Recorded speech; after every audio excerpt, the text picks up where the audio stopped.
Bonjour les amis et bienvenue à la saga des jeux, c'est Axel et bonne nouvelle, on vient d'avoir une nouvelle preview de Fantasy Flight Games à propos de la boîte Agents of Shield et cette fois-ci nous aurons fait le tour des previews de la boîte puisque nous avons le deuxième et dernier héros prévu dans cette même boîte, alias, on va descendre un petit peu, oh, qui voilà, Nick Fury. Au passage, le seul personnage que j'avais créé au tout début du jeu, avant même que le corset ne sorte en français. Et je voulais le comparer, mais au final, il y a tellement peu de ressemblances, tant mieux d'ailleurs, que finalement, je vais pas le faire ici. Je crois que la seule chose qu'il y avait en commun, c'est que son attaque, en gros, va dépendre de sa capacité à se préparer en espionnant. Donc voilà, je fais l'impasse là-dessus du coup, puisqu'il n'y a pas grand-chose d'autre de similaire. On va commencer tout de suite avec notre petit Nick Fury en alter ego, qui fait du surf, il se la coule douce, c'est le cas de le dire. Humain presque normal, si ce n'est qu'il a une rec un peu supérieure à la moyenne, hein, donc il a 4 de rec, 10 points de vie, une taille de main de 6. On voit qu'il a 3 traits, Shield, Soldier et Spy, et donc en gros Shield, Soldat et Espion, ce qui est vraiment intéressant parce que pas mal de cartes requièrent soit le trait justement Espion, Shield ou Soldat, hein. Sont vraiment les... Il y a pas mal de cartes qui pourront être mixées chez lui et qui seront utilisables et qui ne sont pas mixables chez un autre. Donc voilà. À la limite, il lui manque juste le trait génie et on a la totale. Bon, alors sa première compétence, c'est Suit Up, s'habiller quoi. Au setup, mettez votre suit form, votre amélioration suit form en jeu avec la face assaut face up visible. Donc on va voir ce que c'est dans un instant. Ensuite, il a une deuxième action, non pas une compétence, infiltrate, infiltration, changer sous la forme, je ne sais plus comment on traduit ça, discrétion, dissimulation plutôt, changer sous la forme dissimulation enfin suit form, donc la forme de vêtement, dissimulation. Voilà, je vais y arriver, ça commence bien. Voilà, donc pour l'instant, humain plus ou moins normal, un pouvoir qui est pas pété comme ça a priori, sans qu'on ait été voir du moins le suit, la veste, mais par contre une règle de 4, ça c'est toujours sympa. Alors, hop, on va voir maintenant sa face héros. Il s'appelle toujours Nick Fury, jusque là ça va. 2 de contre, 2 d'attaque, 2 de défense, mais avec une petite astérix pour le contre. Il a toujours les traits shield, soldat et espion. Il a 10 points de vie, une taille de 25, donc relativement classique tout ça. Et donc quand il contre, il a une action qui est Gather Intel, donc réunir des informations en gros. Réponse après que Nick Fury a fait un contre de base, placer une menace sur son amélioration, forme d'habit, forme de veste. Donc voilà. Donc en gros, quand il contre, il place de la menace sur sa veste, qu'on va voir tout de suite ce que c'est. Break cover, casser le couvert, en quelque sorte sortir du couvert. Interruption forcée, quand vous attaquez, changer le suit form, donc toujours la veste, sous la forme assaut. Ce qui paraît logique, quand on passe à l'attaque, logiquement on se fait détecter. Alors on va voir ce que c'est que cette veste. Au passage, l'alt ici, qu'est-ce que je raconte, l'art, je le trouve génial, il est vraiment beau, vraiment en pleine action, le drapé de la cape, le truc, enfin il est vraiment magnifique. Alors que par contre ici, j'aime bien le côté plage, soleil et tout ça, c'est voilà. Mais par contre je trouve que le visage est vraiment dégueulasse. Bon, ça c'est chacun ses goûts, hein. Info pour tous les goûts. Alors la veste, donc je vois ici, elle arrive tout d'abord en assaut. Donc elle est évidemment permanente. Donc une fois qu'elle est là, elle ne quitte plus le jeu. Elle a le suit form, hein, dont on parle tout le temps. Interruption, quand vous attaquez, retirez jusqu'à 3 menaces d'ici. L'attaque inflige un dégât de plus pour chaque menace retirée de cette façon. Donc là, il y a un petit arrière-goût à la Gambit où on va pouvoir booster nos attaques. Sauf qu'on va se charger, a priori, enfin principalement, en contrant sur sa face héros. Je vais maintenant venir sur la face dissimulation. Donc c'est toujours le même item tech suit form, mais cette fois-ci en forme stealth. Interruption forcée, quand un ennemi devrait vous attaquer, il manigance à la place. Placez une menace de cette activation ici, au lieu de la mettre sur la manigance principale. S'il y a 5 ou moins menaces sur cette carte. Ok. Donc tant qu'on n'a pas au moins 5 menaces ici, on va ponctionner à chaque fois une manigance, parce qu'on l'espionne en fait, de ce que le vilain ou un de ses sbires, puisque c'est tous les ennemis, vont placer sur la manigance principale. Ça par contre, ce n'est pas sans nous rappeler un petit peu She-Hulk en fait, qui est sur sa face alter ego, prévenait un de contre au début du tour, sauf que ce n'est qu'une fois, alors que lui ici, en fait, c'est à chaque fois qu'un ennemi va manigancer, donc si le vilain manigance 2 fois sur le tour, eh bien 2 fois on va retirer, on va ponctionner une menace qu'on va placer ici. Ça me fait un peu penser au Beat Cop aussi. Policier en tournée. Par contre, une fois qu'on a à 5, il ne le fait plus, mais de toute façon, je pense pas que ce soit ça le but de rester sous cette forme-ci ad vitam. J'ai le sentiment, avec ce que je vois ici, qu'en gros le but c'est de se préparer à faire de très grosses attaques et puis aller attaquer. Parce que rester en héros, n'avoir une taille de main que de 5 et quand même faire manigancer les ennemis, j'ai envie de dire autant aller en alter ego finalement pour avoir au moins une taille de main supérieure. Donc l'avantage ici c'est plus de charger, c'est presque une obligation de passer par ici et de supporter l'augmentation en manigance, c'est presque un coup, pour pouvoir se builder, se construire vraiment une force et revenir en héros normal, où on sort du couvert et on va taper comme une brute. Je pense que c'est plus ça l'idée. Et non pas d'aller se planquer, même si parfois ça peut être une façon de se sauver aussi, mais du coup c'est mieux d'aller en alter ego. Au passage, changement de forme signifie que toutes les cartes qui permettent d'être utilisées quand on change de forme, comme Moxie, hein, qui donnait plus 1 à toutes les compétences, etc. Bon, voilà, c'est encore une fois un de ces héros avec lequel ça a bien fonctionné. D'ailleurs, ce n'est pas sans nous rappeler, j'avais de nouveau été chercher quelques images. Principalement, je trouve Shadow 4, maintenant c'est pas la seule, il y en a d'autres qui changent, qui ont des cartes qui les font changer de forme, comme Vision, etc.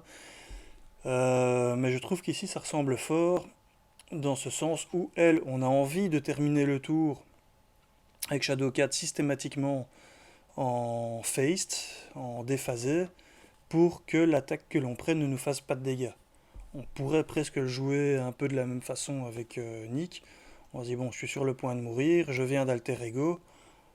Si j'ai l'occasion de me mettre en planqué, en stealth, au moins je ne prendrai pas l'attaque. Maintenant, venir d'alter ego en n'ayant pas beaucoup de points de vie, c'est peut-être pas la meilleure façon de jouer non plus.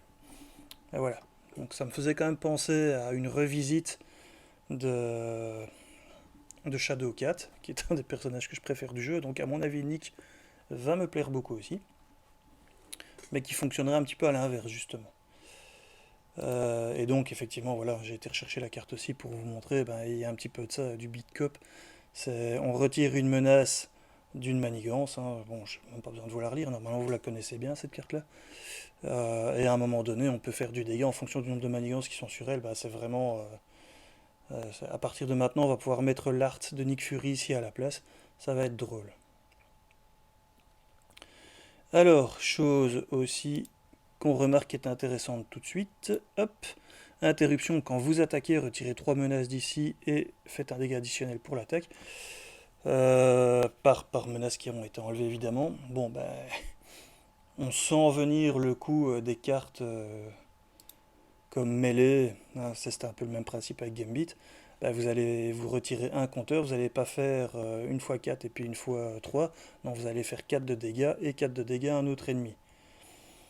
Du coup, dive bomb, bah, coucou lol, je retire 3 compteurs menaces et je vais faire 11 de dégâts avec le dive bomb. Évidemment, il faut être en aérien, il faut trouver un moyen de le faire voler, mais enfin c'était juste pour donner un exemple. Et vous feriez 4 dégâts à tous les autres ennemis. Donc toutes les cartes qui ont des instances, de multiples instances de dégâts, bah, de nouveau Nick Fury il va adorer les utiliser. Ça me paraît évident. Voilà, voilà. On continue. Alors, Concentrated Fire, feu concentré. C'est donc un événement qui coûte 2, c'est une attaque, action de héros attaque, donc elle est boostable, avec les menaces qui sont sur sa veste. Infliger 4 dégâts à un ennemi, cette attaque gagne ranged, je ne sais plus en français, mais en gros, les retaliates, que je ne sais plus non plus, les ripostes, vous les évitez avec ce mot-clé-là. C'est à distance, je crois. Si cette attaque bat un ennemi, choisissez. Déjà, il faut le battre, mais l'avantage, c'est que si on s'est bien renseigné sur l'ennemi, on a des renseignements qu'on peut rajouter dans notre attaque, hein, les fameuses menaces qu'on défausse de la veste, et potentiellement on peut faire jusqu'à 7. 7 de dégâts à un ennemi pour 2, en soi, rien que ça, c'est sympathique. Donc, placez la menace sur votre suit form upgrade égale à la manigance imprimée de l'ennemi. Ok. Au passage, ça marche aussi sur le vilain, pour peu que le vilain ait une face qui soit vaincue. Et si on ne fait pas ça, on peut tout simplement repasser en stealth, ce qui me laisse penser qu'il n'y a pas de moyen autre de retourner en stealth mode via le personnage tout seul. Donc on voit qu'en alter ego, on peut passer en stealth form, en dissimulé, avant de revenir. Donc quand on passe en alter ego, on peut décider de revenir en héros en étant planqué, pour se recharger en force. Donc en gros, on passe en héros, on en fout un maximum de dégâts, on prend aussi des dégâts, on revient en alter ego, on récupère. Et si on a su gérer la menace comme il fallait, on repasse en héros planqué, on reprend des renseignements en essayant de contrôler la menace un maximum pour se recharger en énergie, et puis on retape comme un bœuf.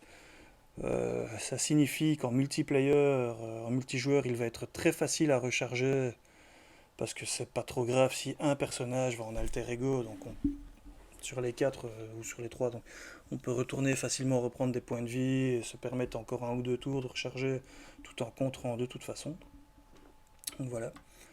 Et après on fait de nouveau des dégâts monstrueux.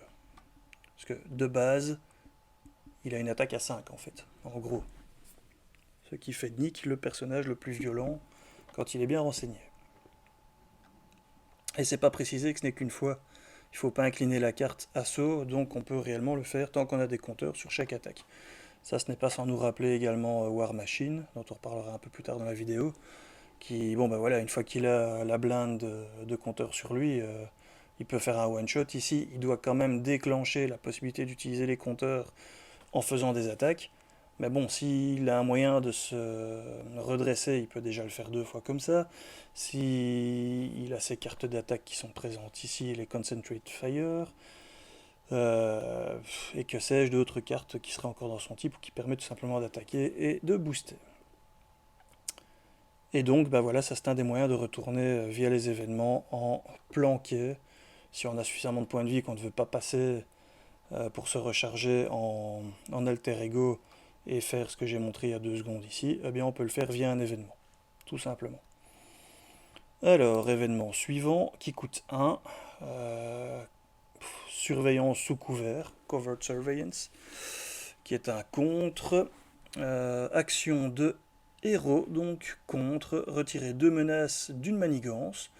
Si vous êtes en stealth, en planqué, je vais dire attaque et planqué, parce que sinon, donc voilà, si vous êtes planqué, vous pouvez placer cette menace sur votre veste.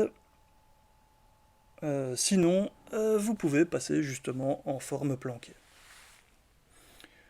Donc voilà, si on est en planqué, eh bien on retire 2 menaces au coup de 1, ce qui n'est pas hyper génial pour une carte de héros, mais ça permet de se recharger en énergie pour quand on va taper en menace. Et si on a vraiment besoin de se recharger et que on n'est pas... ou bien qu'on a vraiment plus beaucoup de points de vie parce qu'on a eu une sale blague et qu'on vient de... que sais-je, de la forme alter ego qu'on ne peut pas y retourner tout de suite, bon voilà, ça peut nous sauver aussi. Mais le but c'est vraiment de se replanquer pour faire le plein d'énergie. Paf. Voilà, un coup de 1 pour 2 menaces, ça c'est quand même un peu moyen, ça aurait été bien 3. Ça aurait vraiment été bien 3, mais bon, il faut bien... Il a l'air assez puissant par ailleurs, donc il faut bien qu'il y ait toujours une petite carte qui soit quand même un peu moins forte pour équilibrer. S'il compterait trop facilement, il y a sûrement d'autres cartes qui lui permettent de contrer aussi d'ailleurs. S'il compterait trop facilement, ça n'irait pas. Alors, la carte suivante, Spray Fire. Événement qui coûte 3, qui est une attaque. Action de héros, attaque, choisissez un joueur, infligez 3 dégâts au vilain, et à chaque sbire engagé avec ce joueur. Cette attaque gagne ranged.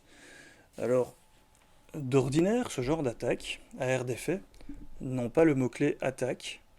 Ici, c'est le cas. On pourrait se demander pourquoi. Tout simplement pour pouvoir le booster avec sa veste, avec les menaces qui sont placées sur sa veste.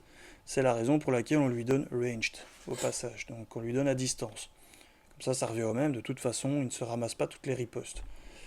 Et donc ça, c'est vraiment une carte maîtresse pour lui, parce que dès lors qu'il a, je sais pas moi, 3 compteurs, eh bien, avec les 3 compteurs que vous... Normalement, 3 compteurs, c'est assez facile à avoir avec lui, je crois que sur un tour, vous les avez, donc au tour d'après, vous jouez ça.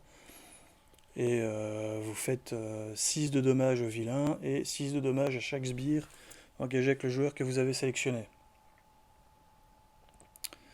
C'est assez violent. D'ailleurs, je me demande aussi, pour les scénarios multijoueurs, ça, je sais que le cas s'était déjà présenté, mais je ne sais plus ici. Soit s'il y a un vilain qui est le vilain, enfin le méchant, qui est en premier plan, qui a un jeton sur lui-même pour dire qu'il est celui qui est actif. Et si c'est pas le cas, à ce moment-là, c'est tous qui se prennent l'attaque de 6, c'est quand même violent. Donc finalement, en général, les attaques comme ça, c'est 3 pour... enfin, les attaques à 3, souvent, font entre 7 et 8 de dégâts plus un pouvoir. Ici, en gros, il faut dépenser les 3 jetons pour faire 6 à tous les sbires engagés avec un joueur, et 6 au vilain. Ça me paraît assez violent, puisque le coût de base, qui est de dépenser des jetons menaces, qui sont sur sa veste, c'est vraiment pas grand-chose. Ils vont venir naturellement au fur et à mesure, déjà rien qu'en contrant. Donc voilà. Ce n'est pas sans nous rappeler évidemment de nouveau, hein, donc ceci, voilà, c'est un peu le même principe, hein. Vous payez 3 pour faire 3 et 3 à un autre ennemi. Bien, avec ça ici, vous faites 3 au vilain et 3 à chaque ennemi, plus les boosts éventuels que vous pouvez faire sur les 2 cartes à chaque sbire. Alors... Donc déjà, une chose que je remarque dans cette façon de... dans cette façon de jouer, c'est... On pourrait franchement se demander à quoi ça sert de passer en forme planquée, à part pour avoir des jetons. C'est prendre de gros risques. Donc être en planqué, c'est prendre de gros risques de finalement perdre à la menace sur la manigance principale. Moi je pense qu'une des choses que Nick va bien aimer faire, c'est justement être en mode planqué avec des sbires. Les sbires qui, de préférence, contre à 1, voire 2 grands max, mais essayer d'aller chercher des sbires qui contre peu, qui manigancent peu, pardon. Résultat, on va avoir ceci, avec le stealth. Chacun des sbires qui va manigancer va en fait nourrir. Donc il les espionne et ça va nourrir sa veste. Et ça ne va pas nourrir la manigance principale ou très peu. Et dans le même temps, la vraie menace, le vrai chargeur de menace plutôt sur la manigance principale, ce sera le vilain. Et lui, il faudrait essayer, par exemple en justice, de le désorienter un maximum pour justement éviter que lui ne remplisse la manigance principale. Alors on va voir qu'il y a des moyens de mitiger justement ce qu'il va faire comme menace sur la manigance principale, mais le but c'est vraiment de surcharger un maximum ici, c'est-à-dire jusqu'à 5 par ce moyen-là, tout simplement. Et ensuite, une fois qu'on est rechargé grâce à ça, eh bien, on va pouvoir utiliser la carte qu'on vient de voir ici pour se débarrasser de tout le monde en une fois, passer en mode attaque et justement commencer à utiliser les jetons qu'on a amassés sur un ou deux tours grand max pour faire du dégât. Et une façon de faire, c'est d'aller les chercher soi-même pour être sûr de les avoir, avec par exemple Looking for Trouble, donc il y a tout un set de cartes maintenant comme ça, où justement le seul qui manque je pense est en justice, où on défausse des cartes jusqu'à rencontrer un sbire, on se le met en jeu et on a un bonus. Justement en attaque c'est retirer 3 menaces de la manigance principale, donc ça ce serait bien pour lui. On a également celui-ci, soignez-vous de 3 dégâts, donc ça c'est comme Get Me Bub qui coûte 0 au passage de nouveau, qui fait aller chercher un sbire, et qui va nous donner en plus un tenace. Donc on va se soigner, on va se mettre un tenace, on ne doit même pas passer en alter ego après avoir utilisé cette carte-ci. On aura installé le sbire, on est en mode planqué, donc il va nourrir notre veste. Et quand enfin on va passer en mode attaque, on aura de quoi se protéger, on aura fait le plein de vie et on aura fait le plein de compteurs. Donc pas mal. Le dernier qui vient d'apparaître avec Magneto, c'est le Squared Off, dont je n'ai pas la traduction en français tout de suite, désolé. C'est la même chose, action de héros, défausser des cartes jusqu'à rencontrer un sbire, enfin défausser un sbire, vous le mettez en jeu, et en contrepartie, vous pouvez jouer un allié de votre mort, réduisant son coût de 3. Donc, on met un sbire en jeu, eh bien, c'est encore une manière de contrer la manigance principale si on a des bons sbires qui contrent bien. Donc, pour mitiger justement ce que le méchant va manigancer fort. Et en contrepartie, les sbires qui ont été placés, eux, vont manigancer contre nous, mais du coup vont remplir notre veste au lieu de manigancer vraiment. Et dans l'histoire, on aura en plus quand même mis un allié qui est peut-être à un moment donné, quand on passe en héros pour attaquer, pourra quand même nous défendre. Eh bien, celui qui nous manque maintenant, c'est en justice. Il n'y a qu'en justice qu'on n'a pas de carte de ce type-là, donc je suis presque persuadé que ça va venir avec Nick Fury. Ce serait vraiment le bon set pour le faire, je pense. Alors évidemment, les autres cartes auxquelles j'ai pensé tout de suite, si vous jouez, donc j'ai pensé au deck Valkyrie et surtout au deck Thor Party où vous mettez plein de sbires devant vous et où vous en profitez un maximum, jusqu'au tour où vous vous débarrassez de tout le monde et puis vous faites les grosses attaques. Mais voilà, il y a évidemment cette carte-ci, Bring It, qui permet de piocher une carte pour chaque sbire engagé avec vous. Si vous avez 3 sbires avec vous, qu'à chaque fois vous enlevez la manigance, donc imaginons pendant un tour, ils manigancent tous au lieu de vous attaquer, vous passez en héros, vous faites une attaque que vous boostez un maximum sur le vilain, vous utilisez une des cartes événements qui vous permet de revenir en mode planqué, et vous pouvez de nouveau refaire le plein, puisque vous êtes à 0, vous repartez jusqu'à 5 de menaces grâce au sbire, et en plus avec cette carte-ci vous rentabilisez un maximum et vous piochez comme un porc. Tout en ayant retiré de la manigance, de la menace de la manigance principale grâce à Looking for Trouble, entre autres, plus le set de Nick Fury. Voilà, je pense que je tiens un des premiers archétypes que j'ai envie de tester avec lui. Autre carte intéressante évidemment dans ce cas-ci, All of Heroes. Quand à un moment donné vous avez décidé de nettoyer les sbires, que ce soit chez vous ou chez le pote, en une fois vous remplissez la condition quand vous repassez en alter ego pour piocher plein de cartes. Donc là ça vaut la peine d'y aller. Vous jouez une seule fois la carte Spray Fire qu'on a ici, vous remplissez All of Heroes, et que je remercie des repassages, puisque c'est encore une fois sur leur site que je fais la preview ici. Donc voilà, intéressant, construction intéressante. Ça j'en parlerai après. Alors, carte suivante. Maintenant, on a vu les événements qui étaient proposés, enfin quelques-uns des événements proposés dans son set. Il y en aura peut-être encore un autre en plus, mais ça on verra après. Et on commence avec la première amélioration, qui est le Eye Patch Camera. Donc vidéo cache-œil. Je sais pas comment ils vont traduire ça, ça va être marrant. Une amélioration qui coûte 2, qui a le trait préparation. Enfin, les préparations reviennent. Je pense que ça va être intéressant pour notre très cher ami Black Widow qui va revoir la scène un petit peu plus dans pas longtemps. Mais également le trait tech. Alors le trait tech, moi tout de suite ça me fait penser à une armada de cartes utilisables. Enfin, il y a pas mal déjà de choses qui tournent autour du trait tech, pardon, comme notamment, où est-ce que je l'ai planqué celui-là? Hop, je vais vous le montrer un petit coup. Voilà, le Repurpose, Purpose, pardon, qui permet, en payant 0, d'untap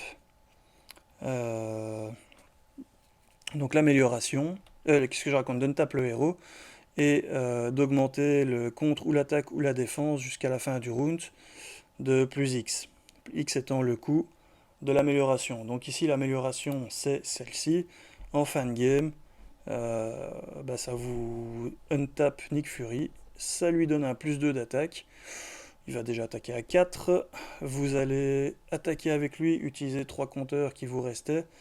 Eh bien, vous allez faire une jolie attaque à 7. Ça, plus le fait que vous aviez déjà probablement attaqué une première fois avec lui à 2 plus 3 compteurs. Admettons, vous aviez déjà fait une attaque à 5. Donc, c'est le genre de truc avec lui, surtout en solo là ici, qui vont permettre de de one-shotter le vilain juste avec une carte qui coûte 0. Coucou lol quoi. Kikou lol plutôt. Et évidemment, dès qu'on part sur ces choses-là, si vous jouez en protection avec Nick, vous avez ces cartes-là aussi, c'est les grands classiques. Mais ça, je vous renvoie, si je ne dis pas de bêtises, sur la JCE TV, où Proust a fait une très chouette vidéo sur les techs et justement l'archétype Repurpose. Je ne sais plus comment traduire en français, mais réutilisation, je crois. J'ai vraiment beaucoup aimé cette vidéo. Maintenant, je sais plus si c'est. Mais je pense bien que c'est sur la JCE TV avec Proust. Pour aller voir. Voilà. Je reviens sur l'écran principal. Et je passe. Donc, j'ai pas encore lu la carte, pardon. Donc, une fois que la préparation est en jeu, vous savez comment ça fonctionne. La préparation, vous les mettez. Et elle reste jusqu'à ce qu'il y ait le déclencheur. Et au moment du déclencheur, la préparation va être défaussée. Et on va avoir un bon effet. Alors, interruption de héros, quand n'importe quel montant de menace est placé sur la manigance principale, défausser Eye Patch Camera, donc cette carte-ci, place up to 3, donc placer jusqu'à 3 de ces menaces sur votre veste à la place. Bon, donc en gros, c'est exactement la même chose que, faut que je le retrouve, hop, tadam, que cette amélioration-ci, qui coûtait 2, qui était également une préparation, qui avait max 1 par joueur, ok, et voilà, interruption, quand n'importe quel montant devrait être placé sur la manigance principale, défausser cette carte et prévenez 3 de ces menaces. La seule vraie différence est qu'ici c'est interruption, alors qu'ici c'est interruption de héros. Donc vous êtes obligé d'être en héros pour que ça fonctionne. C'est un moindre mal vu que vous pouvez avoir beaucoup de gens qui manigancent contre vous alors que vous êtes en héros, si justement vous êtes en forme planquée avec la veste. Et en plus, ça va nourrir votre veste. Donc c'est très bien. Moi je trouve ça très fort. Maintenant il faut voir s'il y a moyen, s'il y a des outils de récursion, de préparation ou de tech dans le set, pour que ce soit vraiment hyper efficace, pour aller le rechercher, le remettre et ainsi de suite. Parce que ça c'est vraiment une façon de contrer justement, de prévenir les menaces que le vilain, que le méchant va mettre sur la manigance principale. Donc si on sait gérer les petits sbires et qu'avec ce genre de carte-ci on sait gérer la manigance principale, le vilain, pardon, on peut vraiment se build up à mort en jetons sur la veste, en ne perdant pas la menace, sans prendre de dégâts, et puis quand on passe en phase dégâts, en phase attaque, on fait un maximum de dégâts assez monstrueux. Carte suivante, amélioration qui coûte 1, la montre de Fury. Et là on voit qu'on n'en a qu'une, alors que par contre le Eye Patch, c'est pas unique, c'est assez bizarre. Parce que bon, le eye patch, a priori, il en a qu'un, ou alors il en a deux, et puis il voit plus rien. Ça peut être marrant aussi, hein, ça me rappelle une certaine scène dans Robin des Bois de Walt Disney. C'est l'aumône. Enfin, soit. Donc, Fury's Watch, qui est un item tech. Donc, de nouveau, si on a des outils pour aller chercher des techs, et spoil, il y en a maintenant. Je vais vous les montrer tout de suite après, qui viendront avec Nick. Donc, ça, c'est génial. Et si vous vous en sentez l'humeur, vous pouvez toujours demander éventuellement à Jubilee d'aller vous la voler dans le centre commercial, puisque c'est un item. Marrant. Donc, c'est unique, ça coûte 1, c'est une amélioration. C'est un effet ressource, donc aussi bien en alter ego qu'en héros. Inclinez la montre de Fury et retirez 2 menaces de votre veste. Générez une ressource mentale pour chacune des menaces que vous avez retirées de cette façon. Alors ça, c'est assez génial parce que c'est quand même, pour un moyen d'avoir 2 ressources. Ça, en termes d'accélération de ressources, c'est giga fort. C'est pas utilisable facilement à chaque tour, foncièrement. Il faut avoir ces fameux compteurs de menaces, mais par contre, lors de la mise en place, c'est juste over explosif comme c'est déjà dès le départ vous allez contrer, vous retirez une des menaces que vous contrez, que vous placez ici, enfin que vous placez sur la veste que vous pouvez utiliser. Et c'est du mental, donc ça donne tout de suite envie, si on joue en protection, d'aller rechercher notre petite Black Widow qui va contrer les une fois révélées des traîtrises. Enfin, je pense à ça tout de suite, il y a plein d'autres utilisations, mais enfin, a priori c'est sympa. Carte suivante, donc très bonne carte de ressources selon moi. Dernière carte propre au set de Nick Fury, l'amélioration qui coûte 2, Secret Agent, agent secret, qui est donc un titre. Là, l'art, à la fois je l'aime bien et à la fois je l'aime pas. C'est bizarre, soit. Alors, réponse de héros. Après avoir résolu l'habilité, la capacité d'une carte de préparation que vous contrôlez, déplacez une menace d'une manigance sur votre veste. Voilà, là on voit que c'est plus ou moins la même chose que Black Widow, sauf que Black Widow elle faisait des dégâts, et que lui il va retirer de la menace. Sauf que cette menace qu'il va retirer va sur la veste, et que par après ça fait du dégât en plus. Donc c'est une manière indirecte de faire du dégât au lieu de faire des petits pings. Parce que les pings c'est quand même vachement pratique de pouvoir à chaque fois faire un petit dégât à gauche, à droite, retirer un tenace, ce genre de choses. Franchement avec Black Widow c'est hyper fort. Mais ici vous contrez en même temps que vous utilisez des préparations, et c'est une mise de côté d'énergie pour faire de plus grosses attaques après. Donc l'un dans l'autre, qu'est-ce qui est le meilleur entre les pings directs ou ceci? C'est assez difficile à évaluer.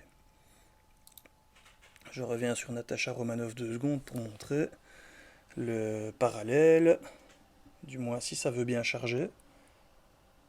Allez, charge mon petit. Voilà. Voilà, donc déjà on voit que d'ailleurs au niveau des stats, elle avait la même chose, 2, 2, 2, et réponse, après que vous ayez trigger, utilisé la compétence d'une carte préparation, infliger un dégât à un ennemi. Voilà. C'est un peu le même principe que la carte que l'on a ici, si ce n'est que lui ce n'est pas natif, c'est pas sur lui, il faut aller chercher la carte et la jouer. Mais du coup, on voit qu'il y avait une forte interaction avec les cartes de Black Widow qui permettaient, elle avait son refuge pour aller rechercher des cartes de préparation dans la défausse. Quand elle déclenchait une préparation en héros, elle faisait un dégât. Et bon, elle avait évidemment aussi ses bracelets qui lui permettaient de payer ses préparations plus facilement. Ça tournait vraiment fort autour des préparations.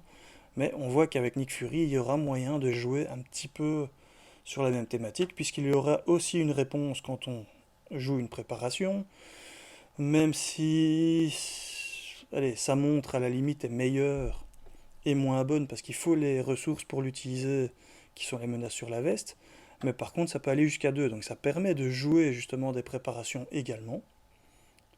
C'est juste qu'il y a un tempo à respecter qui est un chouïa plus lent, et on ne peut pas piocher de cartes non plus juste parce qu'on a alter ego, on a joué une préparation. Maintenant, est-ce qu'il aura encore une carte qui lui permet justement, quand il joue un tech ou une préparation ou autre, de piocher? Ça, on verra. Par contre, il y a quand même au moins une préparation qui est très bonne et qui est en basique, celle qui fait que vous allez piocher les cartes, mais on ira la revoir après, quand vous avez un renfort. Voilà qui termine avec les cartes de Nick Fury. Je ne sais pas combien de temps j'en suis déjà, mais je crois que je me suis bien répandu en conjecture depuis le début. Donc, j'ai fait comme d'habitude ce petit Excel pour voir un peu plus clair sur Nick Fury. Et donc, on voit qu'on a le suit form qui prend le numéro 35A et 35B, hein, c'est une double face, qui est une amélioration et qui est permanente. Donc, évidemment, on commence à 35 au niveau des numéros d'impression, puisque c'est une boîte où il y a deux héros. Donc, il y a d'abord le premier deck et le deuxième deck qui vient ensuite, qui commence donc. Donc, on sait qu'on a 34 cartes. Donc 33 cartes différentes pour le premier deck. Du coup, donc il y a 16 numéros de 7. Et du coup, le numéro 2 ici, eh bien, pour l'instant, on ne l'a pas. Mais on a déjà le numéro 3. Donc, ce sera une carte qui est vraisemblablement unique. Enfin, unique dans le sens où il n'y en aura qu'un seul exemplaire. Sera-ce un allié, un soutien, voire même, j'y ai pensé après, une manigance annexe de joueurs? Difficile à dire. Mais moi, je pencherai quand même plutôt pour un allié. Sera ce Maria-Hill, vu qu'il y a une carte de team-up, ça ne m'étonnerait pas qu'il y ait effectivement qu'il ait une carte Maria-Hill, tout simplement. Carte de team-up, on la verra après. Alors le Concentrated Fire, donc la carte qui permet de sniper en fait à distance, et puis soit de rebooster, de repasser en planqué éventuellement.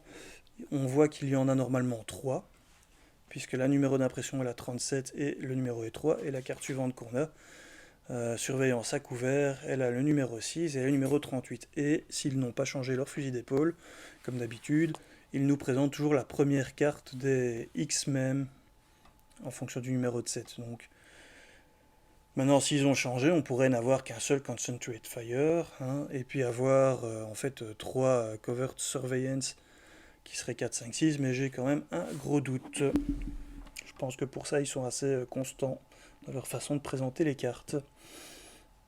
Donc, 3 fois le Concentrated Fire, pour rappel, hop, c'était celle-ci. Donc, placer de la menace sur votre suit form égale à la manigance du vilain que vous venez de shooter, ou bien repasser en mode planqué. Ça, on en a 3, donc ça fait déjà 3 possibilités de repasser en planqué, ce qui est quand même pas mal. Le Covert Surveillance, c'est celui où on paye 1 pour retirer 2 menaces, et soit les mettre sur sa veste de nouveau, soit passer en planqué. Donc on voit qu'on a déjà 5 moyens de repasser en planqué. Donc en gros, le tiers de son deck de ses cartes à lui, sans devoir repasser en alter ego. Puis on a le Spray Fire, qui, voilà, difficile à dire si on en a qu'une ou deux, mais j'ai le sentiment qu'il y en a au moins 2 comme ça. Donc c'est la numéro 8 du set qui porte le numéro 39.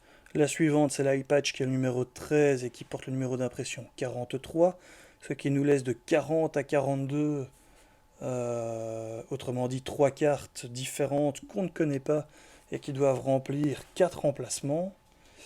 Moi j'ai vraiment le sentiment qu'on aura 2 Spray Fire et que donc on aura 3 cartes ici en une fois.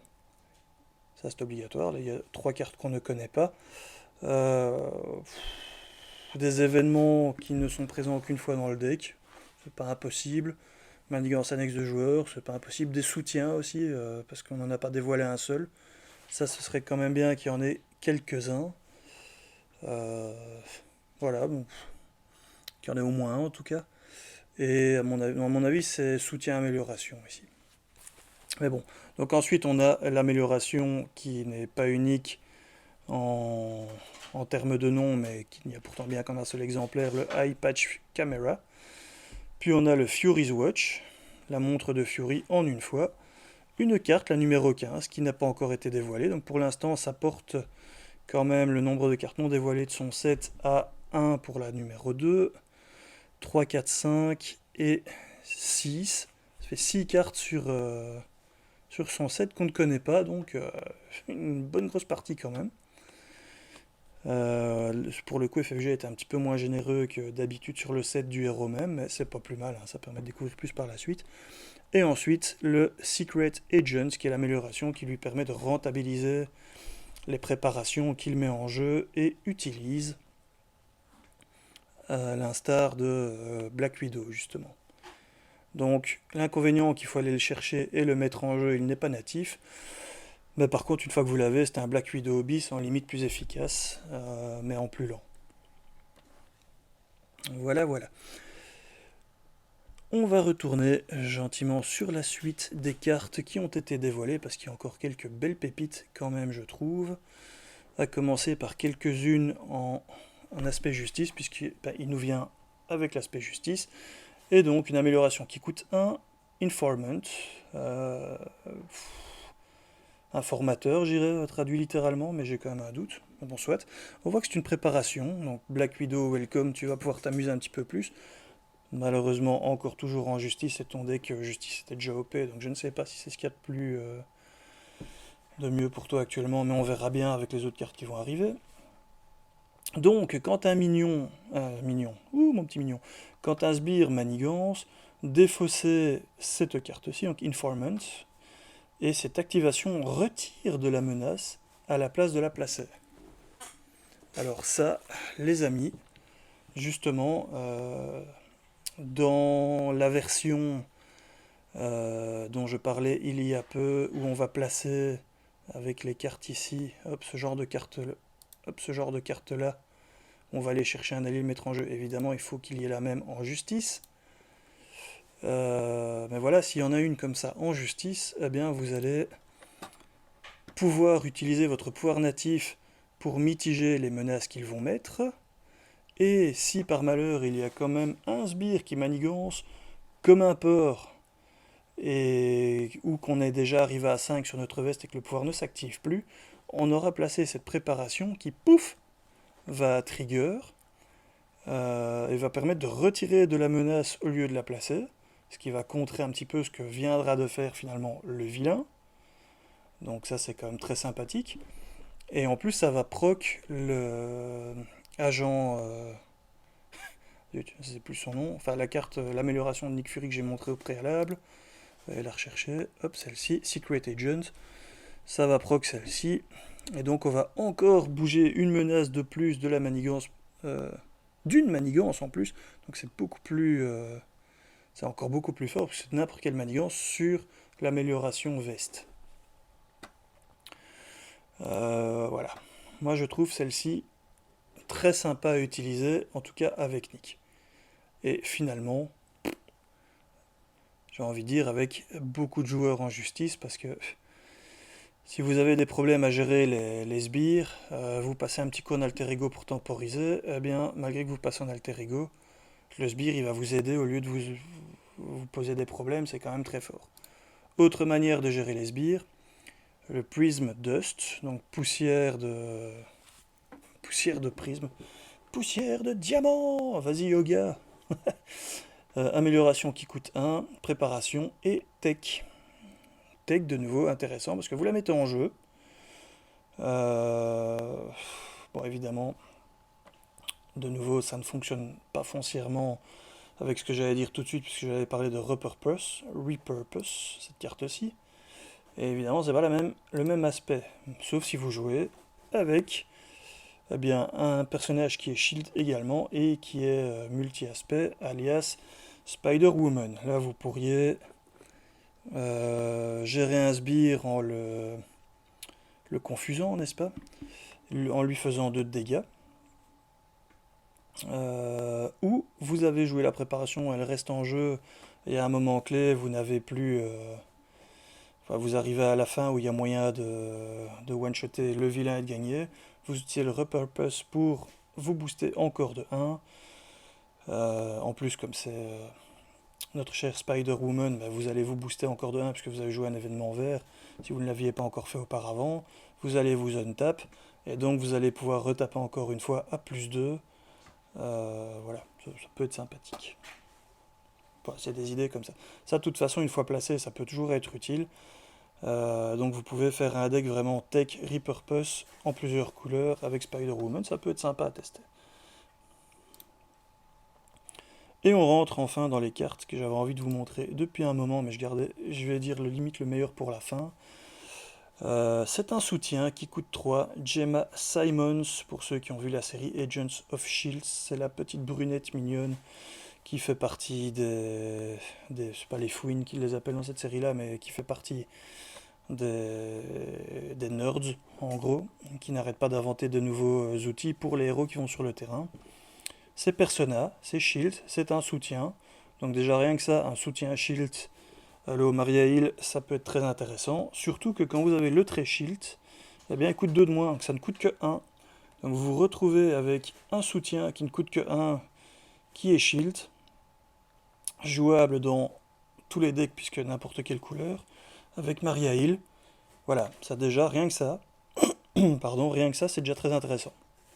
Ensuite, en ressources, incliner Gemma Simons, donc cette carte-ci, et générer une ressource mentale pour une carte tech. Donc, pour un effet de la carte tech ou pour jouer la carte tech. Alors, pour rappel, les cartes tech, si on vient ici, voilà, ça c'est la petite recherche sur Marcel CBD. Du coup, petit clin d'œil à Lilian, si tu nous regardes encore une fois. Ben voilà, petit clin d'œil. J'aime beaucoup ce que tu fais au passage, donc continuez, j'adore vous suivre. Quand même préciser sur quelle chaîne c'est le Troll Savant, nos amis français qui font ça super bien également, donc n'hésitez pas à aller voir leur présentation aussi. Ça, il fait ça super bien, on voit qu'il a une formation de comédien que je n'ai pas, il parle beaucoup mieux que moi, donc n'hésitez pas, c'est vraiment très sympa. Où j'en étais. Oui, voilà, donc toutes les améliorations tech que vous voyez ici, eh bien, ce qui est intéressant là-dedans, c'est de voir ceux qui ont des techs qui vraiment, par exemple Ant-Man, il faudrait le retrouver ici, Ant-Man, boum, le casque d'Ant-Man, clairement c'est la carte que vous voulez avoir. Est-ce que ça vaut la peine de jouer une carte que ici vous allez payer 3 pour pouvoir aller la chercher et la jouer enfin, avec Jenna Simons, vous allez juste pouvoir la jouer plus facilement, donc c'est pas hyper intéressant, mais vous allez voir qu'il y a moyen d'aller le chercher avec le soutien suivant. Par contre, toujours avec Ant-Man, il faudrait que je trouve l'autre, celle-ci. Bah non, parce que ce sont des forces ou des énergies. Je me souvenais qu'il y avait un tel dedans, c'est pas le cas. Donc pas utile. Bon, soit, on va passer à autre chose. Par contre, pour certains personnages qui sont Shield, qui ne vont payer que 1, qui ont beaucoup de tech, donc déjà ceux qui ont beaucoup de tech, on a Iron Man évidemment et Rocket Raccoon, je pense que 3 pour aller chercher les techs avec le personnage suivant que je vais vous montrer dans un instant, et 3 pour les jouer plus facilement, ça peut encore se discuter, franchement ça peut s'envisager. Par contre, Black Widow, qui a le trait shield, et qui a ses 2 bracelets, qui a ses grappins, qui a... Qu'est-ce qu'elle a d'autre encore? Elle a sa veste, qui, si vous jouez en défense, est vraiment... on ne peut pas passer à côté. Hein. Black Widow, pour elle, ça va être un must-have dans son deck pour aller chercher voilà, le costume synthétique. Cliquez dessus, c'est mieux. Vous lui donnez plus 1 en def, hein, vu qu'elle n'est pas solide, ça fait déjà plaisir. Et après que vous avez utilisé une préparation, vous pouvez redresser Black Widow. Voilà, ça c'est typiquement le genre de carte que vous avez envie d'avoir très vite. Et du coup, c'est intéressant de toute façon de pouvoir aller la chercher et puis de la jouer plus facilement. Donc je pense que dans Black Widow, ce sera très intéressant. Maintenant, hop, le personnage vraiment auquel j'ai pensé tout de suite, hein, toujours garder le meilleur pour la fin, et qui me paraît le mieux, c'est War Machine. Le lance-missile. Vous payez 1, vous mettez votre Jenna Simons, Et rien qu'avec elle, vous pouvez payer ceci. Je vais quand même d'abord, avant de continuer, passer sur la carte suivante. Donc on voit celle-ci qui nous permet de payer pour des techs. On passe à la suivante. Et on a Léofitz qui était dans la série aussi. Soutien qui coûte 3, personnage, shield, mais qui coûte également 2 de moins si vous avez le trait shield. Donc de nouveau avec notre petit War Machine, il ne coûte que 1, si vous le jouez intelligemment. Action d'alter ego, allez rechercher une carte tech. Mettez-la dans votre main. Donc vous payez 1 pour le mettre et il va vous chercher à chaque fois une carte supplémentaire en alter ego parce que les cartes qui ont le trait tech avec Iron Man, il y en a avec Iron Man aussi fatalement, mais avec War Machine, il y en a quand même quelques-uns. Et ensuite vous les jouez plus facilement avec Jenna Simons, qui au passage les paye sans conteste, sans problème les bots d'Iron Man. Donc même si là vous le payez 3 pour les deux, payer 3 pour la mettre, pouvoir proc les jambes, ouais, c'est ça, les jambières, et rendre Iron Man volant à chaque tour, bah voilà, ça c'est plus que super intéressant. Et lui pour aller chercher et se builder très vite toutes les parties de son armure, ouais, franchement je pense que ces deux-là ils ont leur intérêt avec un Iron Man aussi. Ok. Ouais, il y a encore d'autres personnages d'ailleurs, hein. Donc j'avais mis la liste ici, hop, de ceci. Mais bon, donc il y a ça, ok, c'est très bien. Mais il y a encore bien mieux avec War Machine que son lance-missile. Donc on voit Black Widow, la morsure de la veuve, ce sont ses petits bracelets. Bon, il y a Ironheart qui est vraiment pété aussi, qui a plein de choses à aller chercher. Donc pourquoi pas. Le Fitz, en tout cas, il est intéressant. Gemma peut-être un peu moins pour payer. Elle est surtout intéressante quand on ne la paye que 1. Ou avec Iron Man pour pouvoir payer tous les tours hyper facilement ses bots. Maintenant, vu qu'il a le trait génie, il y a aussi cette carte-là qui ne coûte que 2 et qui donne une ressource mentale, l'amélioration qui donne une ressource mentale par tour et pas forcément que pour les bots, qui sera du coup meilleur. Mais bon. Allez, où est-ce que c'est encore ce que je voulais vous montrer. Donc le lance-missile, j'ai dû passer à côté. War Machine, bon les gantes, les mitrailleurs, hein, évidemment, qui permettent d'avoir de la ressource pour les événements de War Machine.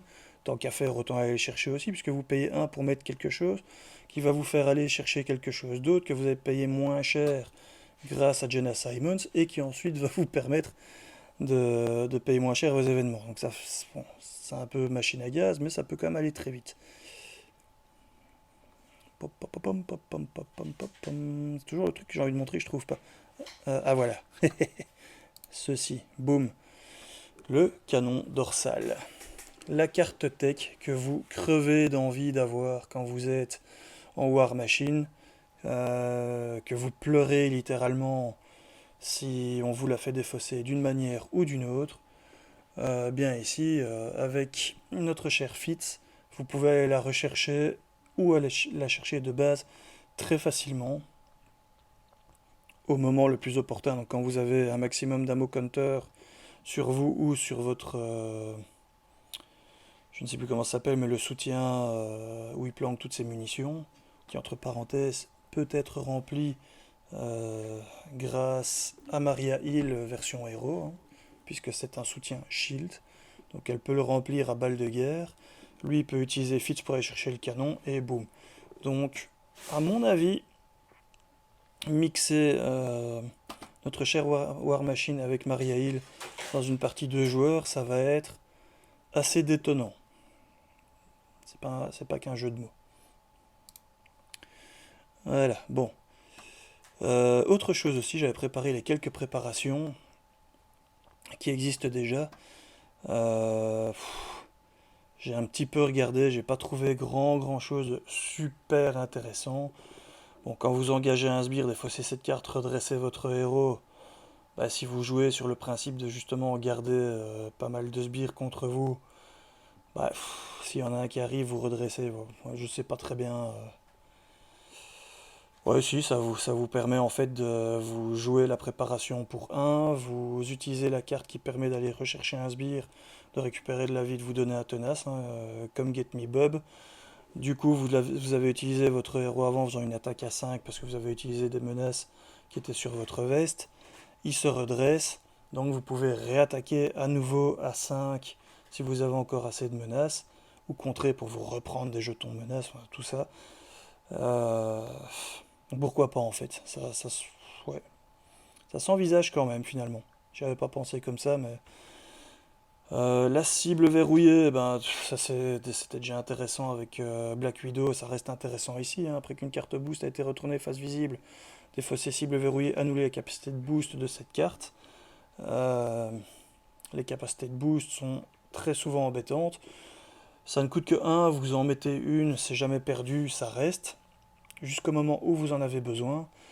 Et si à un moment donné vous en avez besoin et que ça vous sauve la game, vous êtes bien content de l'avoir joué. Et en plus ici ça proc que ça vous permet d'aller retirer, si vous avez agent secret, une menace d'une manigance et de nouveau charger votre veste. Donc pour un c'est pas mal. La contre-attaque que vous pouvez booster. Donc ça c'est quand même assez intéressant aussi.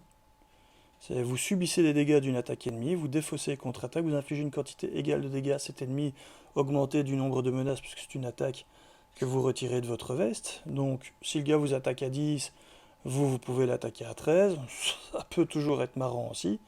Et en plus, ben, vous proquez de nouveau vous trigger une préparation, donc de nouveau vous retirez une menace de quelque part que vous remettez sur votre veste. Pourquoi pas? Le contre-espionnage, des yeux, non, ça par contre il faut être volant. Celle-ci, dont je vous avais brièvement parlé tantôt, l'espionnage, à mon avis, en une ou deux fois dans tous les decks de, de notre cher Nick Fury, de nouveau un pour un, quand vous le proc, vous pouvez piocher deux cartes. C'est une interruption, c'est pas une interruption de héros ou une interruption d'alter ego. Moi ça me paraît super intéressant quand même.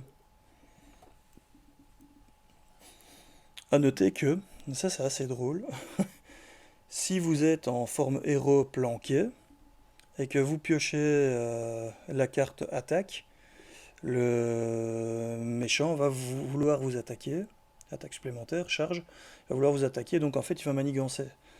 Alors qu'il n'est pas prévu, donc il n'y aura pas le renfort.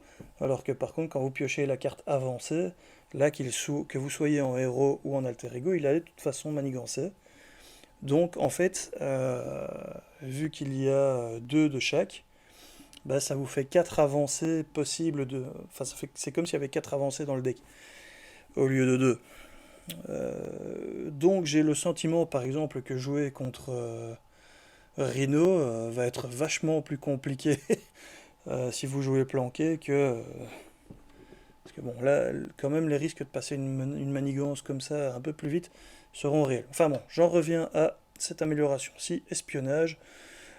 On voit que ce trait Spy, on est vraiment bien content que notre Nick Fury l'ait sur les deux faces de sa carte, ce qui permet de jouer ceci quelle que soit sa face, qu'il soit en héros ou qu'il soit en alter ego, et qui va proc assez vraisemblablement assez vite, et nous donner les fameuses cartes dues au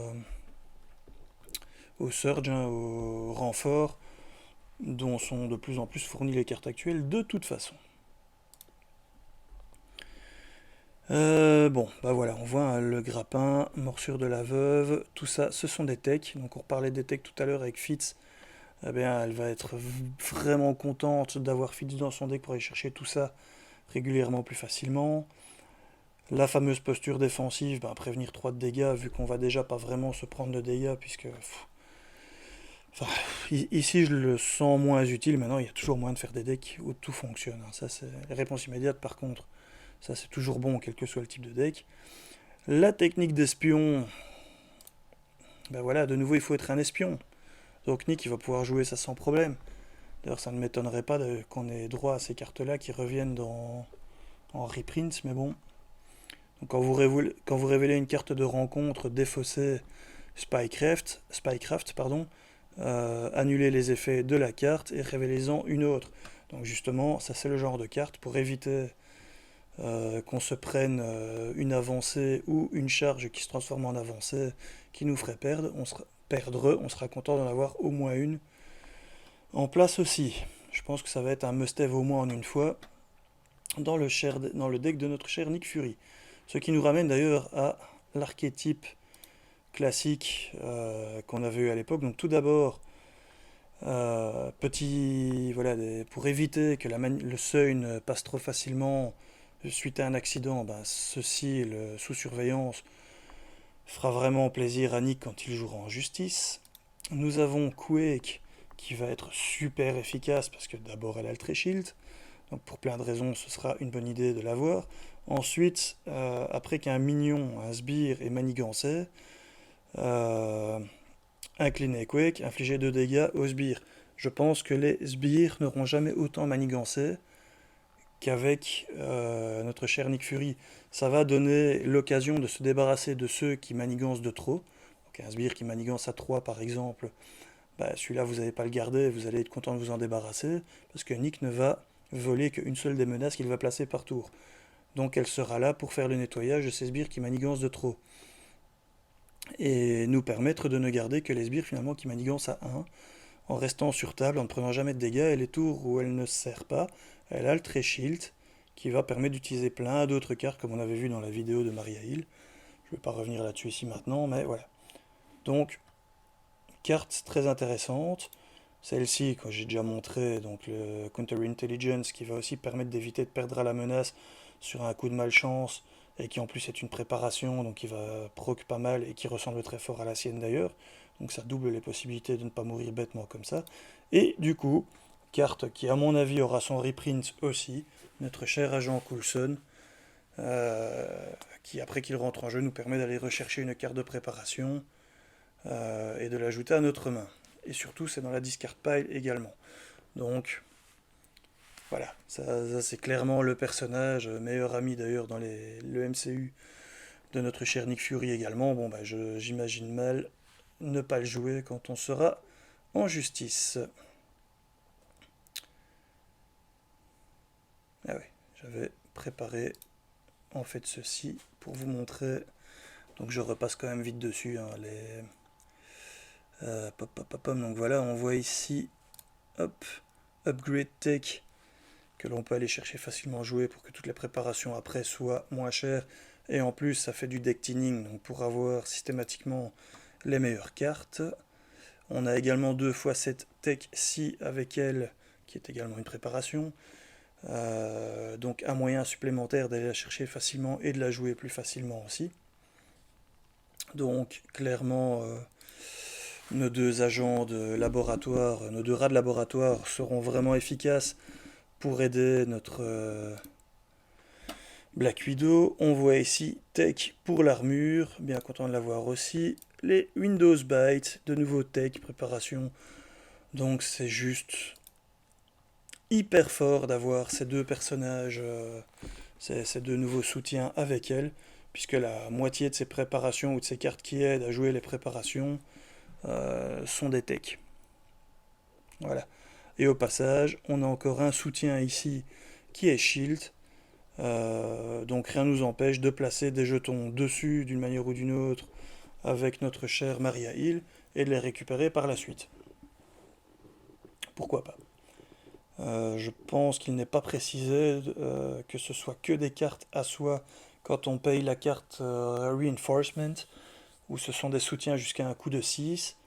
Donc si on a un soutien à 3, un soutien à 2, mais qu'on n'en a pas d'autres, il y a un soutien à 1 qui traîne là, hop, on met le jeton dessus et on le récupérera par après, tout simplement. Et alors le James Rhodes, que j'avais préparé aussi, bah, tout simplement, vous voyez bien, voilà, le Bunker Munition, qui est un soutien, si tu veux bien charger un petit peu ma grande, ça me ferait plaisir. C'est un très vieux PC. Voilà, donc un soutien Shield qui nécessite des compteurs. Donc vous pouvez mettre des compteurs dessus régulièrement avec Emma, qu'est-ce que je raconte moi, Emma Frost, avec Maria Hill, qui seront utiles par la suite. Ou on peut tout simplement aussi utiliser les compteurs qui sont ici pour Maria Hill. Parce que bon, vous passez ici en alter ego. Vous l'inclinez, vous mettez des compteurs de munitions dessus. Ok. Et ensuite vous passez en héros, vous faites votre popote, mais vous n'avez pas gonflé assez ici pour faire un one shot. Par contre, vous avez Maria Hill qui a son soutien principal dont j'ai oublié le nom. C'est pas le percé, le circé, non je sais plus, enfin soit, que du coup ben, elle vient piquer un compteur ici pour faire un petit 5 de dégâts, 4 de contre, remettre 3 points de vie. Finalement ce sont des munitions pour elle aussi. Et comme on voit, l'armure c'est un tech. Les deux upgrades ici pour payer moins cher, hop, c'est du tech. Le missile, c'est du tech. Le shoulder cannon, le canon d'épaule, c'est du tech. Euh, je crois que c'est tout, mais c'est déjà franchement pas mal. Donc voilà, c'est lui aussi qui est en shield. Eh bien, il pourra bénéficier de ces deux rats de laboratoire qui sont super efficaces avec lui. Et ce n'est pas tout, puisque, pom pom pom, qu'allais-je dire? Petite parenté encore, mais il est soldat. Donc, l'amélioration qui permet, qui ne coûte que 1 quand vous êtes soldat et que vous videz une manigance annexe pour faire piocher 1 à toute la table, est utilisable par Nick, mais par lui également, au passage moins cher. Voilà, bon. Je fais beaucoup de parentés, mais... Et alors ici, c'était le dernier que je voulais vous montrer avec Raccoon. Player cards here, hop. Commence évidemment pas Groot. Groot, Rocket, voilà. Alors Rocket qui joue justement sur les techs aussi, et donc on voit bien que ready each tech upgrade, blablabla, tout ça c'est bien, mais le but c'est éventuellement d'aller les rechercher plus facilement. Donc vous avez payé une fois 3 pour mettre le FITS. Évidemment, vous le payez plein pot, d'accord. Mais par contre, vous pouvez aller chercher ces cartes-ci. Batterie pack qui sont super intéressantes. Si vous avez du mal à tomber dessus, vous pouvez aller chercher son squelette cybernétique, vous pouvez aller chercher son canon à particules, vous pouvez aller chercher son lanceur de missiles, ses deux pistolets, ses bottes, thruster boots, mais c'est pas tout, parce qu'il a encore également, bon évidemment il y a toutes les tech weapons qui étaient venus avec lui à l'époque, mais il y a également aussi avec les gardiens, l'upgrade ici, booster boots, voilà, donc ça vous fait une tonne de trucs que vous pouvez aller chercher grâce à Fitz. Donc Fitz qui part dans l'espace aider les gardiens et qui aide Groot à se maintenir en forme, ça me paraît être une giga bonne idée. Maintenant, si vous jouez une table multijoueur et que vous avez le moyen de faire du shield honoraire sur ce genre de personnage-là, bah faites-le, comme ça il aura inclus le shield, le support ici, voire même les deux du coup dans son deck, et il ne les payera plus que 1. Et là c'est plus que du caviar, mais ça c'est des choses qui se discutent en multijoueur. Alors, la carte suivante qui a été dévoilée, parce que je parle vraiment beaucoup trop, je suis désolé les gars si je vous noie de parole. Ce cher Nick Fury Senior, et non ce n'est pas Nick qui a été beaucoup trop longtemps dans une cave et qui a perdu sa belle couleur, non non, c'est son papa, tout à fait, qui est d'ailleurs le personnage de Nick principal qui était sorti à l'époque en comics, et si jeune, d'ailleurs on voit ici le petit capitaine américain derrière, et si je ne dis pas de bêtises, en fait le Nick Fury Junior est une création qui est sortie après le MCU, suite au succès qu'a eu l'acteur dans ce rôle, que je suis d'ailleurs bien content qu'il ait fait, parce que pour moi il est vraiment iconique ce personnage, et on l'a sorti par après en comics également en tant que fils, mais bon, le senior ayant pris une sorte de sérum de super soldat, mais un peu différent, a transmis une partie des pouvoirs à son fils, et blablabla, tout. Enfin, je vous renvoie vers les comics pour lire tout ça, parce qu'il y a quand même une chier de trucs, dont une partie est un petit peu arrangée, parce qu'on sent bien que le personnage a été créé à cause du MCU, même si dans l'ensemble ça se tient bien. Et donc, qu'est-ce qu'on a? On a un personnage de Nick Fury Senior, donc attention qu'avec les cartes team-up ça ne comptera pas, c'est pas le même nom, qui coûte 4, ce n'est pas sans nous rappeler le Nick Fury de base, hein, ou Nick Fury Junior en quelque sorte. Il a 2 de contre, 2 d'attaque, c'est la même chose, il a 3 points de vie, il est shield, au lieu d'être spy, il est soldier, donc lui c'est pas un espion, la seule différence. Réponse forcée, après que Nick Fury, donc forcé quand même ici, entre en jeu, choisissez, retirez 3 menaces d'une manigance, piochez 2 cartes, ou donnez à un personnage ayant le trait shield une carte de statut tenace, et à la fin du round, notre Nick Fury Senior quitte le jeu. Enfin, est défaussé. Pardon. S'il est toujours en jeu. Donc il y a quand même une énorme ressemblance avec... Faut que je le retrouve, je l'avais sorti, boum. On voit qu'on paye 4, 2, 2, 3, Shield, mais pas Soldier Spy. Réponse forcée après qu'il est entré en jeu, retirer 2 menaces au lieu de 3. Donc retirer 3 menaces, donc ça c'est quand même plus fort déjà. Potentiellement vous payez 4 pour une défense et 5 de menaces enlevées. Donc ça c'est quand même un chouïa meilleur. Par contre, piochez 3 cartes au lieu de 2. Donc là ils ont inversé, pourquoi pas. Ou faites 4 de dégâts à un ennemi. Et à la fin du round il part. Donc le 4 de dégâts qui est dans un rush de fin de jeu, sinon on l'utilise pour ainsi dire quasi jamais. Ou un tenace, je préfère le tenace. 2 cartes au lieu de 3, fatalement je préfère 3. Par contre 2 menaces au lieu de 3, je pense qu'ici, entre piocher des cartes ou la menace, le choix sera... Il y aura un vrai choix. Là où avec Nick Fury Junior, on était presque... avec Nick Fury Junior, c'est bien ça, on était presque systématiquement tenté de prendre les 3 cartes. Puisqu'en gros vous payez 4, vous récupérez 3 cartes, c'est comme si vous ne l'aviez payé réellement que 1.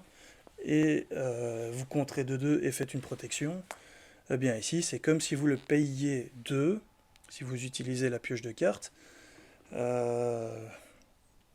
que vous payez 2, vous compterez 2, vous faites une défense. Donc si vous l'utilisez comme ça, là il vous rapporte une carte en moins.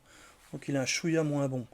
Par contre, si vous compterez, bah, là ça devient plus efficace parce que vous compterez de 5 et vous faites une défense.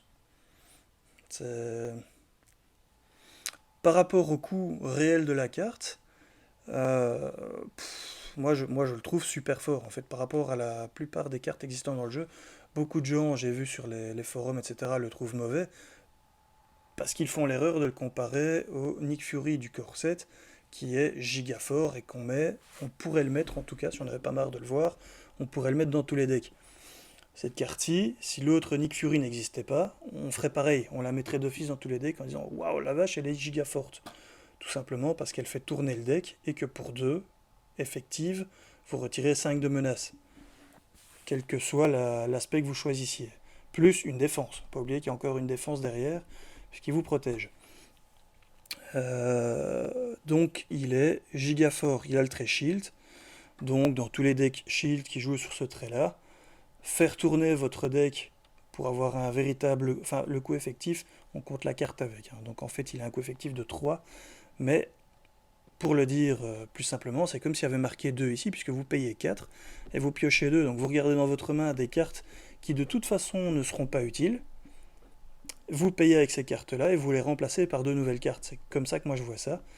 Et c'est ce qui permet de faire tourner un deck plus vite, pour aller rechercher plus vite les cartes maîtresses que vous devez avoir pour vous mettre en place.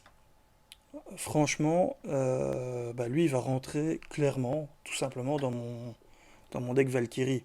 J'ai un deck commandement Valkyrie où j'ai un maximum d'alliés qui permettent de piocher, mais pour faire tourner le deck, pour aller rechercher toutes les améliorations, les placer, et une fois que tout est en jeu, laisser Valkyrie rouler sur le vilain, lui il va rentrer dedans. Je jouais le premier Nick, je jouais Tigre, enfin Tigra, Maria Hill, et clairement lui il va rentrer dedans aussi. Hein. Voilà. C'est pour moi c'est un Nick Fury, un chouïa plus équilibré que le précédent. Vous ne le mettrez peut-être pas systématiquement partout, contrairement au premier, mais il sera toujours bon quand même. Voilà. Alors, hop. Et puis, juste pour quand même lui rendre honneur, parce que de base c'est lui le vrai Nick Fury, c'est quand même bien d'avoir au moins une carte de lui. Alors, carte suivante, amélioration qui coûte 0, et 0 c'est pas cher, maximum 1 par joueur, plan entraîné, practice plan ou plan préparé, qui est une préparation, de nouveau, donc une préparation qui coûte 0, ça fait toujours plaisir. Après que vous ayez défaussé une préparation, que vous contrôlez, défaussez cette carte-ci, et retournez la carte précédente, donc que vous défaussiez dans votre main depuis la pile de défausse. Bah voilà, donc ça en fait, vous utilisez une de vos préparations et c'est celle-là qui part à la place. Alors maximum un par joueur, mais ce n'est pas limité à un dans votre deck, donc de nouveau quelqu'un pourra en prendre deux et le jouer pour quelqu'un d'autre qui a des préparations à le mettre. Ah non, pardon, je dis des bêtises, on ne peut pas le jouer chez l'autre, donc vous pouvez en mettre maximum un chez vous à la fois, mais par contre, voilà, une fois que c'est défaussé, une de vos autres préparations revient, vous pouvez la rejouer. Donc avec les joueurs qui jouent là-dessus comme... euh, oui, il y a moyen de faire une tournotte avec ça, j'y pense, assez marrante, j'ai l'impression. Où est-il? Tout petit toum. Admettons l'agent Coulson. Quand il rentre en... Donc il va mourir. Comme la combo qu'on faisait avant. Ah mais non, il faut de toute façon que ce soit multi-aspect. C'est ça le problème. Donc ça ne change rien. Parce que lui permettait d'aller rechercher justement une préparation qui fait un peu la même chose quand il arrive en jeu. Et avec la préparation dont j'ai oublié le nom, qui permettait de ramener un... Ça va être ici évidemment. Hop. Voilà. On retourne un petit coup en arrière. Réponse immédiate. Alors, donc il y a évidemment une combo qui est bien connue avec celle-ci, hein. Après qu'un allié que vous contrôlez est vaincu, défaussez réponse rapide et mettez cet allié en jeu avec un point de dégâts sur lui. Et si vous faisiez ça évidemment avec donc où qu'il est, avec l'agent Coulson, celui-ci était vaincu, il devait aller à la défausse, vous cassiez la réponse immédiate, il revenait avec un point de dégâts sur lui et vous pouviez ramener immédiatement dans votre main la réponse immédiate et donc la rejouer. Donc potentiellement vous pouviez vous protéger d'un ennemi qui n'a pas piétinement chaque tour sans problème, tout en faisant jouer finalement les éventuelles choses que la préparation pourrait proc, mais de nouveau il faut du double aspect, donc je réfléchis à voix haute et je perds du temps avec des bêtises, c'est pas grave. Mais voilà, donc pour un coup de zéro, c'est un moyen de faire proc une préparation tout en sauvegardant une... Donc vous allez utiliser une préparation qui va faire fonctionner le pouvoir natif de Black Widow ou l'agent secret de Nick Fury. Vous allez utiliser cette préparation-ci par-dessus, donc vous doublez l'effet que ça pourrait avoir tout en reprenant la première dans votre main et en pouvant normalement en ayant l'occasion de la rejouer. Pour zéro, c'est pas mal d'en avoir au moins une dans un deck qui joue sur les préparations. Et tout ceci nous amène à la dernière carte qui a été dévoilée, Super Spice, les super espions, une team-up avec Maria Hill et Nick Fury, maximum une par deck, qui me laisse fortement supposer que Maria Hill aura soit une carte neutre pour pouvoir être jouée systématiquement avec Nick Fury, quel que soit l'aspect qu'il choisit, soit que son allié maître sera, son allié natif sera Maria Hill. Il n'y a pas d'allié Nick Fury qui a été dévoilé dans le set de Maria Hill, mais soit on a déjà le neutre présent ici, soit elle aura dans les trois premières cartes disponibles qu'on ne connaît pas encore un allié qui serait un Nick Fury dans son set à voir. Alors qu'est-ce que ça nous fait pour un événement qui coûte 0, Team Up Maria Hill et Nick Fury, action de héros, placer un total de 3 compteurs tout usage et ou menace sur un support shield et ou sur l'upgrade, l'amélioration suit form donc de Nick Fury. Donc soit vous allez nourrir sa veste pour faire plus de dégâts lors des attaques, soit vous allez remplir les soutiens de Maria Hill pour 0. C'est donc l'équivalent de plus 3 points de dégâts lors d'une attaque, au maximum si vous utilisez tout sur lui, ou potentiellement 3 utilisations de soutien supplémentaires sur les soutiens de Maria Hill. Et quand on voit les soutiens qu'elle a, que ce soit donc le Circé, je pense, qui est son principal, ou que ce soit celui de défense, là, le Périclès, qui permet de bloquer complètement le jeu du vilain, ou que ce soit encore le dernier qu'on ait vu, dont j'ai oublié le nom, mais celui qui est en bleu, qui permet de jouer des alliés pour rien, gratuitement. Bon, bah voilà, je pense que là on a vraiment une carte de team-up qui donne envie d'être jouée. Alors évidemment, le seul inconvénient, c'est que si vous ne jouez pas avec un Nick Fury sur table comme héros, et que vous êtes dépendant du Nick Fury ici pour avoir le team-up, bah, ça veut dire qu'il vous faut et cette carte-ci et la carte team-up en main au même moment, ce qui est loin d'être évident. Donc la carte n'est pas chère, elle est très forte, mais si vous êtes dépendant de ceci pour la jouer, ça va quand même pas arriver souvent. Maintenant vous allez me dire, vous le posez, vous piochez 3 cartes, vous savez ce que vous avez dans votre défausse, vous savez que vous ne l'avez pas en main, vous savez le nombre de cartes qui restent dans votre deck, vous pouvez calculer les probabilités que le fait de le poser va vous ramener la fameuse carte team-up qui fait que vous allez vraiment vous faire plaisir. Parce que 3 compteurs tout usage sur les soutiens de Maria Hill, franchement, ça c'est monstrueux. Eh bien voilà, j'ai de nouveau beaucoup digressé, hein, comme d'habitude, je me suis beaucoup amusé, je vais juste refaire un tour des cartes que j'avais sorties pour voir. Poum poum poum poum, qu'il n'y en a pas une dont je voulais vous parler. Ah, il y a celle-ci.